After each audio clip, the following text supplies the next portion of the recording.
والحاجة الوحيدة اللي بيدفعها هو أجر الفريلانسر زائد مصاريف النت بس. في الآخر سواء كنت فريلانسر أو صاحب مشروع، الفريلانس هو الحل الأمثل عشان تشتغل بحرية تامة في المجال اللي أنت بتحبه مع ناس من كل حتة في العالم، وفي نفس الوقت هو أسرع وأوفر حل اقتصادي لتنفيذ أي مشروع باحترافية.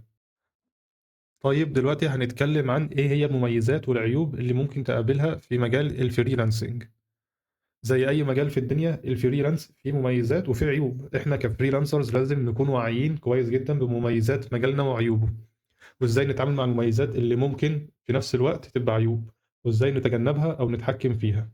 هنبدأ أول ميزة في مجال الفريلانس إنه بيخليك مدير نفسك وأكيد حر 100% في إدارة البيزنس بتاعك زي ما تحب. يعني أنت اللي مسؤول عن الحسابات والإدارة والتسويق، أنت اللي بتختار المشاريع اللي تناسبك، ده عكس الشغل في الشركات خالص. لكن أحيانًا الميزة ديّة بتتحول لعيب عند بعض الfreelancers، وبالذات اللي مش قادرين يديروا أكتر من مشروع في نفس الوقت، مثلًا بيتوهوا بين تسليم المشاريع اللي معاهم فعلًا دلوقتي واللي شغالين عليها وتقديم عروض جديدة على مشاريع جديدة، فالموضوع ده بيحتاج منهم إدارة وقت دايمة وصارمة جدًا، وعشان تقدر توفي بكل التزاماتك تجاه الشغل اللي عندك. كمان عندنا في مشكلة إن الfreelancers بيشتغلوا من البيت، مش بيتعاملوا مع ناس كتير، فبيحسّوا بالوحدة والعُزلة. عشان تتغلّب على الإحساس ده لازم تتعرّف على freelancers تانيين زيّك، سواء أونلاين أو من خلال أماكن شغل مشتركة للfreelancers. الميزة التانية في الfreelance الحرية الكاملة في تحديد عدد ساعات الشغل في اليوم، وكمان عدد أيام الشغل في الأسبوع، وإمتى هتبقى أجازتك، وإزاي ترتّب يومك، وفي أي وقت بالضبط تحب تشتغل الصبح وترتاح بالليل تمام، تحب العكس كمان تمام. ممكن تحتاج وقت فراغ تتعلم فيه حاجة جديدة وتطور مهاراتك. الميزة دي بتساعد جدًا الناس اللي عايزة تشتغل بس عندها التزامات تانية زي العيلة والأولاد، أو حتى الناس المرضى اللي مش قادرين يتحركوا كتير. لكن المشكلة لو ما فيش فصل واضح وصارم بين ساعات الشغل وساعات الراحة، هتلاقي نفسك بتشتغل طول اليوم والليل، وده بيسبب مشكلة كبيرة عند ناس كتير، لأن بيحصل تداخل بين وقت الشغل ووقت الراحة والأصحاب، ووقته الخاص وهواياته.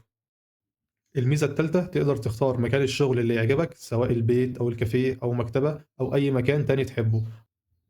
الميزة الرابعة الفلوس، لأن الفلوس هي دافع جامد جدًا للفريلانس، لأن كل الفلوس اللي هتكسبها هتبقى ليك أنت، مع نسبة صغيرة بسيطة بتروح للمنصة اللي بتشتغل عليها، وما فيش سقف للمبلغ اللي ممكن تكسبه من المشاريع بتاعتك، يعني تقدر تاخد مشاريع على قد ما تقدر. كمان لو بتشتغل على مواقع أجنبية الدفع بيبقى باليورو أو بالدولار، فالربح بيزيد أكتر بسبب فرق العملة. لكن في البداية ممكن تواجه عدم استقرار مالي، لأن مفيش مرتب ثابت ولا ضمان إنك تلاقي مشاريع مناسبة في كل الأوقات. عشان كده لازم تركز إنك تخلي عندك مشروع ورا التاني دايما عشان تضمن استقرار مالي مستقر. كمان في الأول أسعارك في البداية هتبقى أقل من قيمتك الحقيقية، لكن لما تبني اسم وسمعة قوية على منصة الفريلانس تقدر تحدد أسعارك الحقيقية براحتك. في الآخر المميزات الأساسية في مجال الفريلانس من حرية اختيار للشغل ومكان الشغل وعدد الساعات اللي بتشتغلها والجانب المالي أكبر بكتير جدا من العيوب بتاعته. ومع الوقت ومع الخبرة اللي هتكسبها في سوق العمل كفريلانسر هتقدر تتغلب على العيوب دي تماما وتحولها لصالحك.